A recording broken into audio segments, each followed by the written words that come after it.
Welcome back to another episode of In Good Company. I'm your host, Mike, and we believe that the best parts in business happen in good company. I couldn't think of a better guest for today than someone who I have shared the presence company with over the past decade or more. I love this guy. There's impersonations coming up. There's all sorts of fun that's going to be on this episode. You picked the right one to watch. Without further ado, Biagio to the stage, to the dungeon. Thanks for having me, Mike. Yes, I couldn't have thought of a better person to have on one of the introductory episodes of this podcast. I can't think about In Good Company without talking about you. You're one of my greatest, dearest friends. You were actually my brother's roommate for a while. Yeah. We got a history. Babino. Yeah, my brother's name is Chris. We call him Bub, and Biagio calls him Babino. Just give us a little bit of your story for those that don't know you. Where were you born? Where'd you grow up? Like, just give us a little bit. I mean, where does the name Biagio come from? I mean, let's just talk about it. Cool. Yeah. Well, we'll start with my name really quick. So I'm named after my dad's father. His name was Biagio as well. Same name, no middle name, just Biagio Dell'Aiera. That's my name. I was born here in Rochester, New York. Actually, if you drive down Main Street, St. Mary's Hospital used to deliver babies. That's where I was born. That's where I saw light for the first time. Oh. Came into the world. Wow.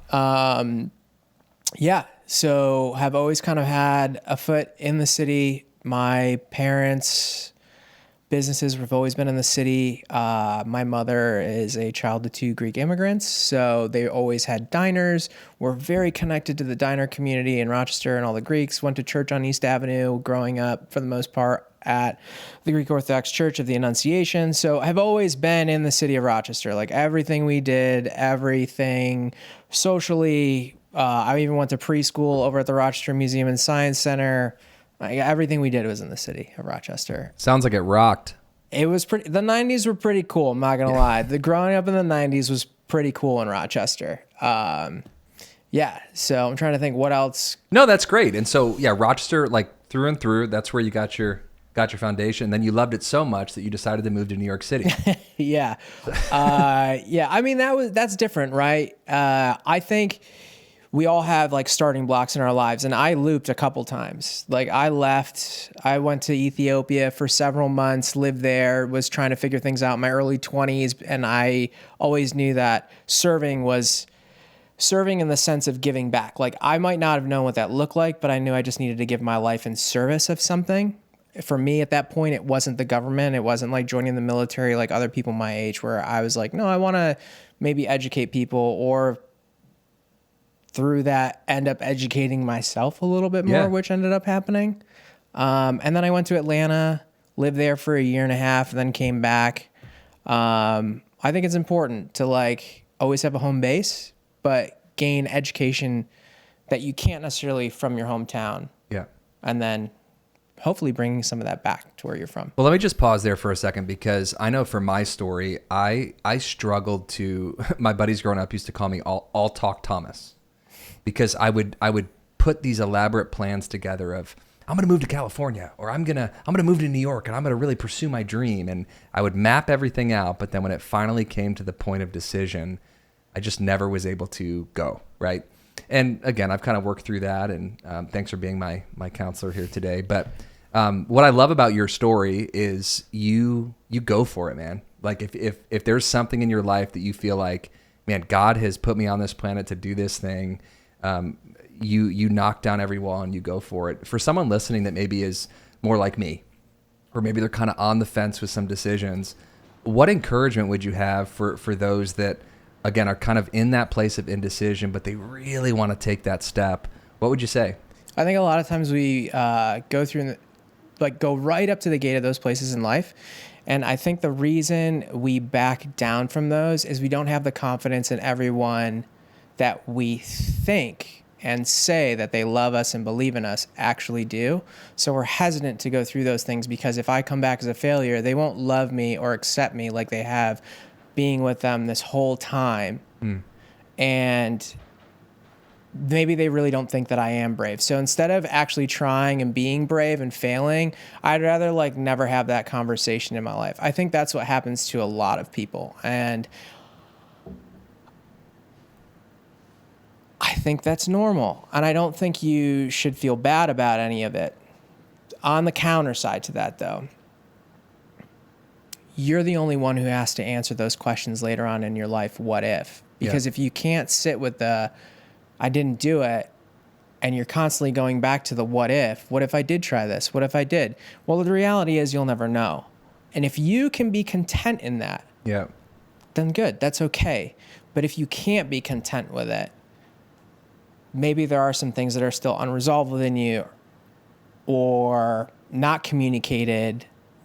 So really a lot of the conversation has to do with yourself internally, like spending time alone with yourself, listening to yourself, and just talking with yourself and being like, is this worth it?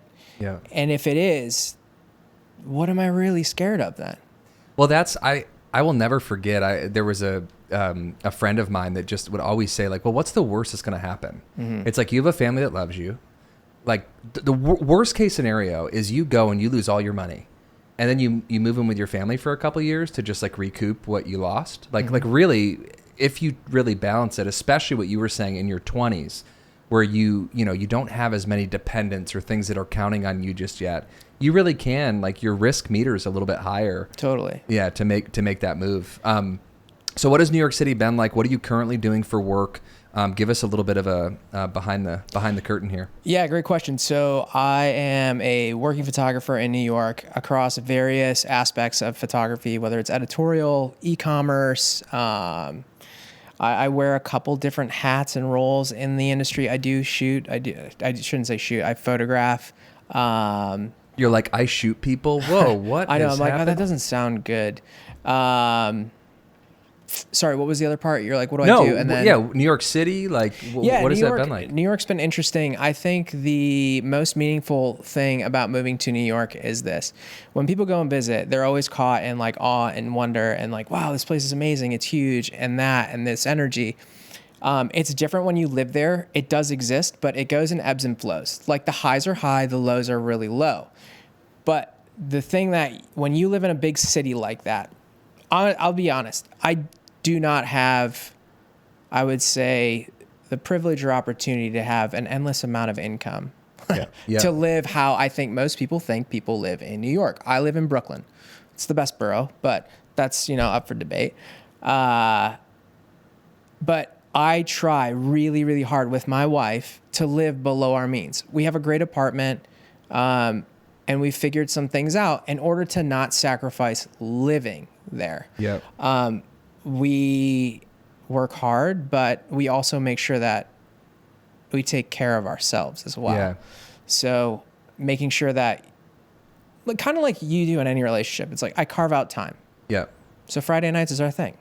We go out, we do that. You guys kiss? Huh? You guys kiss every once in a while? Yeah, I love her. That's of course. pretty cool. Yeah. That's great. No, I was just curious. Yeah. I didn't know it was going to be that intimate. No, well, we're just getting started. We're just revving the engine here, but the other thing with New York is you always have to be in check of having perspective, because it's a big city of this constant climbing. Everybody's always trying to climb in New York, get to the next level, get to the next place, get the better apartment, hit $1 million, do all this, do all that. And if you can be one of the people that can kind of tune that all out, take everything for what it's worth, you probably won't rob yourself of the actual experience in New York. And don't get me wrong, like I have moods all the time there where I'm like, this place is amazing. And then there are other times like, oh, last week when I'm sitting in the subway station waiting 6 or 7 minutes for the subway, there's no air conditioning. I just got out of the shower, but I'm bleeding through my clothes because of how hot it is. And you're like, this place is awful. Like, I can't believe I paid $3 to go sit on the subway platform and wait for the train to come for me to ride 25 minutes. And I'm drenched to go to a client meeting. It has its ebbs and flows, man. It has its perspective. But the one thing I will say about New York versus any other city I've ever been to, whether it's in Europe, whether it's in the United States, South America, anywhere, the education you get in New York is like nowhere else. And the more time you're there, the more people you meet, and the bigger and broader your education is. And I don't think there's any shame for going to that place, being there for a particular set of time and then leaving, because you'll never learn what you learned from there anywhere else. Yeah. And that for me has been really eye-opening, especially in the industry that I work in, and just people-wise. Like it's different. It's not like Rochester. It's not like any other city I lived in, but just like anywhere else, you will have those staple people that you're like, we get each other, and like you're like my friend, like you're my brother, you're my sister, like that kind of thing. You do have those people. Yeah. So I think it's interesting what you said too. There's of course the Instagram world of, oh my God, it must be nice to live in New York, and you're seeing the restaurants and the, you know, the late night stuff and everything else. But at the end of the day, you know, at the end of the day, you're still sitting at home watching Netflix with your significant other, or you know, whatever. It's like everybody's right. I mean, yeah. I mean, you actually want the time to like calm down in New York. Yep. I think some people think in New York, it's like, wow, it's so good. And like I said, the energy, it's always there. It never turns off. So think about it. You go home, you close the door, it might be a little quieter, but the energy's never off. Even me in Brooklyn, like I'm in South Brooklyn, I'm between Bay Ridge and Park Slope, I'm on the water. We can see the Statue of Liberty from our bedroom. Like it's like this big, but like it's still pretty cool. She's still Lady Liberty. She fires up every night. It's pretty cool. Yeah. But like, again, the energy never turns off. So that part of the education living there is like, how do I like slow this down? Like, even for a person like myself that's relatively extroverted and loves to connect with people and loves to just listen to people, I found myself over the past 6.5 years being like, I don't think I have it in me today. I think I'm like tired. Like the AirPods go on the train and I'm like, I just can't. I know there's like 100 people packed in this train car right now. I can't. Like, I'm done for today. Yeah. And I think that's fair. I mean, I think, you know, again, whether you're pursuing something like photography or something that's a little bit more gig centric, where it's like you got to be on, you got to be talking to people. I think it's okay to take some of those days to just recalibrate and figure out what you need. What would you say is, and maybe you can't say their name or whatever, but what is that one job that you've done maybe over the past 6.5, 7 years of maybe it was a client that you got to work with, or maybe it was this incredible skyrise building or something like that. But what would you say is kind of your most memorable shoot? Maybe that's a hard question, but curious. Yeah. So that's a really good question. I think like anything, when you're in a place that was never home to you, you always want to find some place or hope that something will bring you close to home. So I've been fortunate to like work with celebrities, whether like in various roles with other photographers and stuff like that. One time I got to go, I'll even tell you their name because they're honestly a sweetheart and I love everything they do and they've been around for a while. But a photographer invited me to be their like digital technician and assistant on this food shoot for a magazine and a cookbook for Lydia Bastianich. Oh, wow. So I don't know if you know who she is. Yeah. Like everyday Lydia, like Lydia's Italy. And for me, like it was coming just out of the pandemic. I got to eat Lydia's food and sit with her and talk with her and just be with her in her home. Like not in a studio. We set everything up in her home. We did all of it in her home. And she sent me home with food every day for me and for my wife. And to have that glimpse of like home and the hospitality and the warmth and the love, and just to be reminded by this woman who like was like my grandmother for a week, like felt better than any other celebrity or anybody else I could have ever met in New York. Yeah. And that for me will always go down. And what's really cool that I had no business being in is she actually put my name in her cookbook and like thanked me for being on that shoot. And I felt so humbled by that because I was like, I have no business being in this cookbook. I was just an extra set of hands that was helping somebody else that had this job. And like, I just felt really grateful to be with her and hang out with her and eat her food and be able to feel her love. Yeah, that's awesome. Beautiful pivot for our podcast, because now that we've just hit that crescendo mountaintop experience for you, one of the segments that we have here is called Fails of the Week. And this is either, you know, maybe this is a fail over the past, you know, decade or so of you doing photography, or maybe something over the past month or so. It's very easy, like we said, on Instagram to see all the successes and the fun stories and all the great headshots and photos that you take. What was like one of those significant fails where maybe all your photos got deleted on an SD card, or like just something that was like, no way is this happening? And maybe it's something much more exciting than that. Oh, that's a good question. What's my biggest? I'm perfect. I don't have any fails. No. I don't know if it's necessarily like a fail, but it's a story that always like, man, it's a good question. It's hard, man. Like you're always trying to be on your game when you're around these people. So it's like, cause as a freelancer, you're like, I want to be hired again. So I don't get a paycheck. Like my paycheck is like, it's net 30. It's like net 60. I'm like, cool. So like, let's see each other again. And, well, I'll tell you this. The same photographer I worked with, Lydia Bastianich, we went on another job. We were photographing another celebrity chef for one of their like meals that were ready and stuff like that. Well, I didn't put my lunch order in with them. So the producer came over and she's like, I didn't get your lunch order. Can I like get your lunch order? I was like, yeah, sure. So I gave her the lunch order. It was just like a simple salad, whatever. And come lunchtime, I noticed that it's sitting on the table. None of the lunches are labeled. So I grabbed the salad and I started eating it. I'm like, it's a hard day at work. So it's like, I just want to like, I'm starving. You're just freaking crushing it. Well, I don't eat breakfast. Okay. So like call times, like we had to meet all together, get in a car and then drive 2 hours. So we were meeting at like 5:30. So by the time we had lunch, I mean, you've been up for like 6.5, 7 hours and I didn't eat anything. So I'm just like sitting there minding my own business, having a good time, laughing with like the other crew and the photographer. We're like having a good time. And this producer like comes out of nowhere and like, it's like, I can't believe you took that person's salad. And I was just kind of like, what? I'm like really sorry. Like I had no idea. I didn't see any names on it. I didn't see labels, like nothing. Like I'm really, really sorry. Like, please, like, what can I do? Like, what can I make this? Like, don't worry. We're taking care of it. We're getting her something else. And I wish like my exaggeration of how she was acting wasn't exaggerated to this extent, but that's how she was treating me in front of everybody. And I'm also realizing that like, oh crap, the guy I'm working for, like his name's on the line too. So I'm trying to be over apologetic and trying to make up for it. Well, if there's one thing you know about me, I make sure I do my due diligence on things, because if I'm going to take the fall for something, I will totally take the fall and own things 100% if all other fail safes haven't fallen through. Well, I ended up finding out that she never put my order in the morning, and then she never put anybody else's order in the morning that missed their lunch order.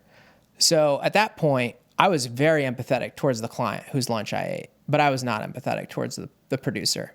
So I just kind of carried on my day, worked, packed up quick, efficiently, made sure we looked good throughout the whole process. Great, we're done. I'm hopping in the car and I'm walking back, and she makes a snide comment to me in the parking lot. And I look at her and I said, we probably wouldn't have had this problem if you actually did your job and ordered lunch. And I said, I'll give you the fact that I didn't give you my order the night before, but don't offer to get me lunch if you're going to throw me under the bus. And the photographer I was working for at the time goes, oh, shit. And I'm like, thank you for everything else. And I moved her aside and I thanked the client and I said, thank you for being so understanding earlier. She didn't hear what I had the exchange with the producer, and she was like, oh my God, please, it wasn't a big deal at all.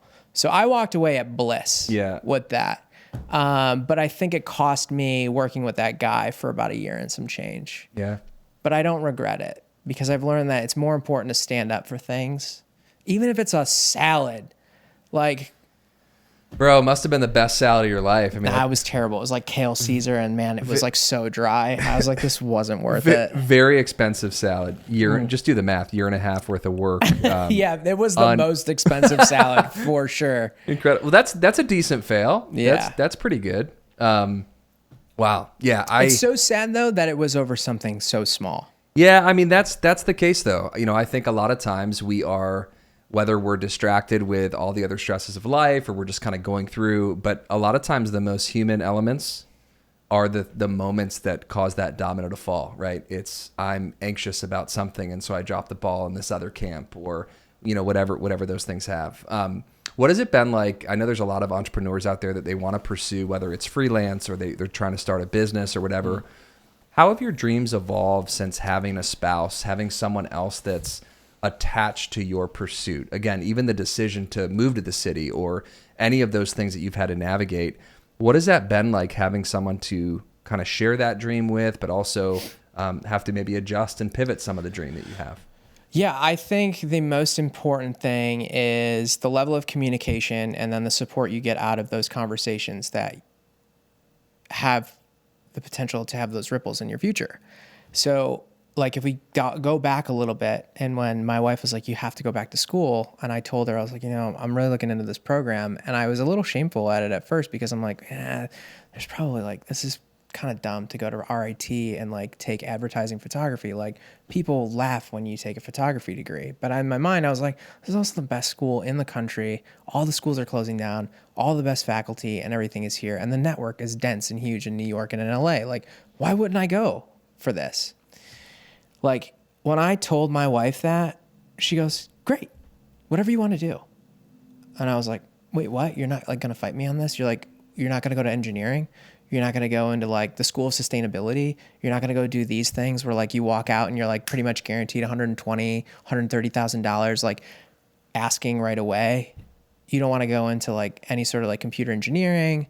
Like all of this is at your fingertips. Like I thought she was going to come back at me like that, and she didn't. She was incredibly supportful.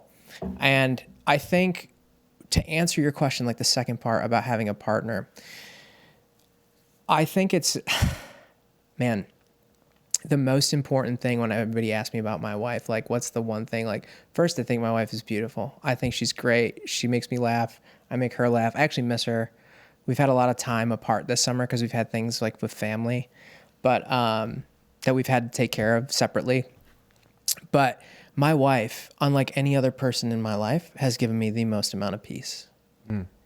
And when it comes to those hard decisions, because she's provided such peace and stability in my life, I've never had to be curious about her reaction or her response when something heavy or challenging, like moving to New York City, like having those conversations are, because I know like she's going to need time to process it, but she's always there willing to accept whatever I'm asking and being like, hey, I'm going to have to process this, or I got to like think about this, or yeah, like if you think this is the best decision, then I support you. Yeah. And vice versa. I try my hardest to give her the same like courtesy that she gives me. Yeah.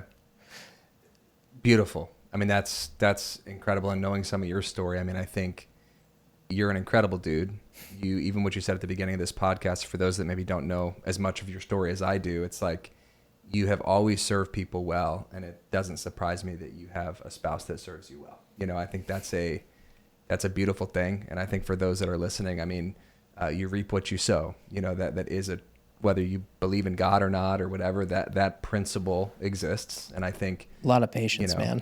Yeah, for sure. But again, you deserve that, and I'm very happy to hear that. Those are kind words. I appreciate it. Yeah, of course. I don't mean an ounce of them. So I'm just kidding. One of the things that I think is really rampant, I think, from COVID, and then this young generation that's coming up they're tinkering with. My cousin up the street, 8 years old, he's like got iMovie and he's doing YouTube videos out back with like baseball and all this stuff. And this generation that's coming up with TikTok and all these things, they are one of the most creative generations that has ever stepped foot on this planet. And there's a lot of freelancers. There's this wave of people that are like, I don't want to work for the man. I don't want to sit in a cubicle. Just give me my camera, my iPhone. I can go start a business. What advice do you have for the aspiring entrepreneur or the freelancer that's just struggling and just kind of not sure where my next gig's going to come from? What have you learned, and what advice might you have for someone that's just getting started? I think, a couple things. First, have people in your life that are mentors to you that are your parents' age, minimum. And then if you can get mentors that are your grandparents' age, like if you're talking about your cousins that are 8 and whatever, I have friends that are in their 70s and 80s I have friends in every area of life because there are facets of wisdom that every decade has that it's not revealed until you live in that decade. But if you have those people in your life, when those roadblocks, forks in the roads come, they kind of help you navigate and be slightly prepared. You'll never be prepared for any of that, but your mind will have some sort of equipment in there to know that it's coming. Now to the professional aspect. Put 10,000 hours into it and know that it's probably going to take 10 years. 10,000 hours, 10 years. Like one of my mentors told me, you're not going to really, really get lighting for 10 years. And there's a lot of truth to that. And in anything you do, any craft, it's like 10 years, 10,000 hours, like it's that. It really, really is that. So we also live amongst generations that believe I should have everything yesterday. But that's not the reality of things. You don't gain competencies, you don't gain skills yesterday. If you're patient enough, don't worry, you're going to weed out the rest of the world that's trying to do the same thing you are because you've put the time in, but you've disciplined yourself to, put out something really, really good, maybe different or maybe the same, but it's just on a different level than everybody else. Yeah. One of the things that's certainly a temptation for freelancers is there's this, I got to be a lone wolf.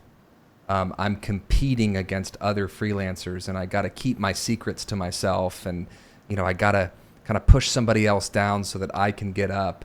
It doesn't sound like that's the tune in your voice with talking about mentors and other people. How do you balance the competition side, but also trying to grow and kind of hone your craft?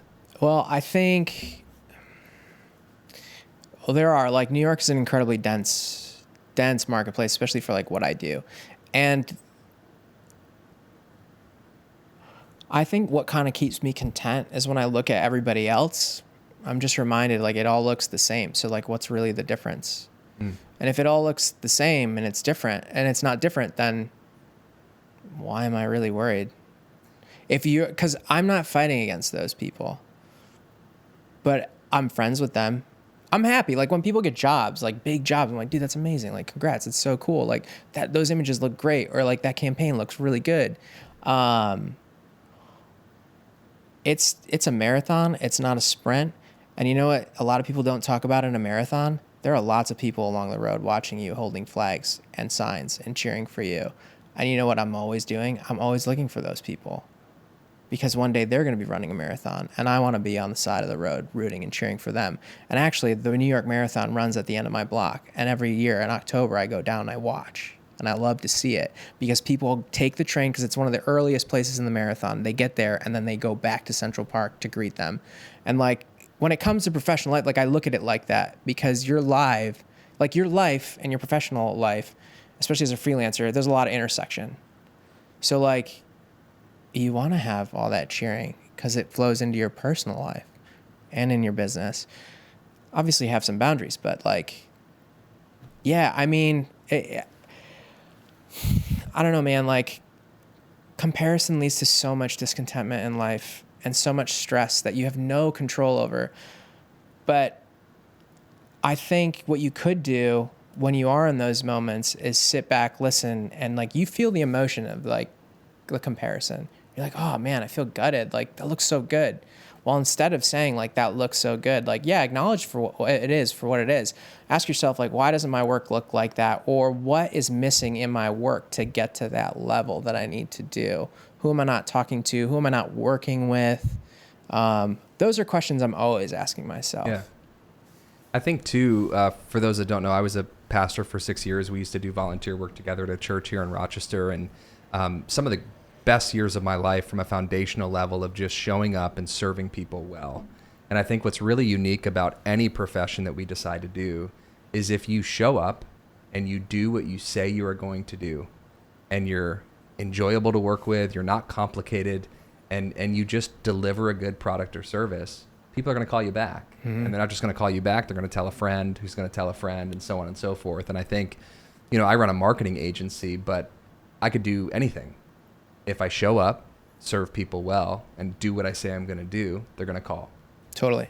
And I think for you, again, whether you're, in New York forever, you come back up home, which I think you should, whatever you guys decide to do, as you carry that service with you, it's only going to reap more and more benefits for you guys. One of my favorite parts of the In Good Company podcast, in closing, is our hot seat rapid fire questions. Okay. Now these you need to give us Just quick, concise, 1 to 2 sentence, sometimes 1 word responses. Now this is a hot seat, so you should just be put my water down real quick. Yeah, no, that's coffee. Remember? Coffee. Yeah, nice. Are you ready? Yeah. These are very important questions. Okay, great. Here we go. What's your favorite photo spot in New York City? Brooklyn Bridge. Brooklyn Bridge. Best meal you've ever had in the city? It's no longer open anymore, unfortunately. It's David Chang's Momofuku, the tasting menu. Say that 3 times fast. Yeah. Yeah. Oof. What's your go-to camera lens? Oh, this is controversial. Oh. 26 millimeter pancake. Wow. I have no idea what that means. It's all right. Okay. What is your favorite subject to photograph? Oh,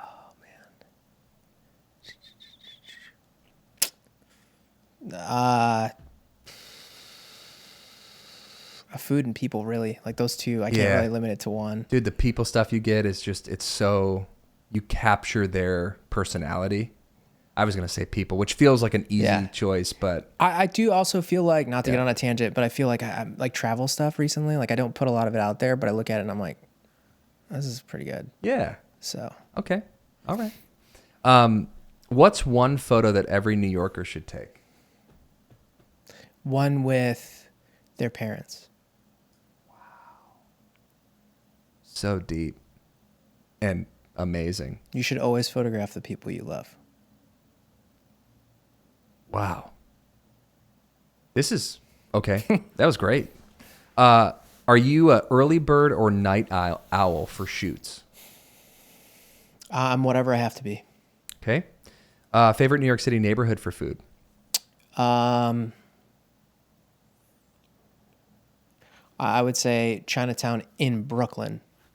Lovely. Coffee or tea to start your day? Coffee. Okay. What's one piece of advice for aspiring photographers?